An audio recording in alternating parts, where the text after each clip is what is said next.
Okay, here we go. Well, it was probably 2. So we in grated there. this Yeah, chocolate. look at this. We take this unsweetened Aztec Warrior chocolate ball and grate it.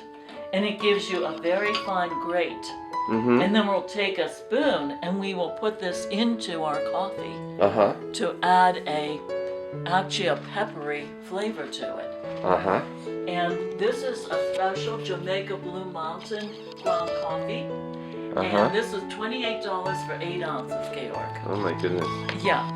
So this is really a special flavor. This will actually relax you. And if we were going to do this the really supercalifragilistic barista way, we would grind the beans, but I'm not that far along, so I bought it already ground. And this is the amount we use in our little espresso maker, which is already on the stove.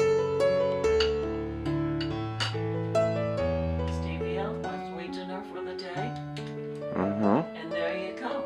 That's a miniature introduction to our super coffee maker. Right, and then tell me again about this thing on the stove. This is a little espresso maker.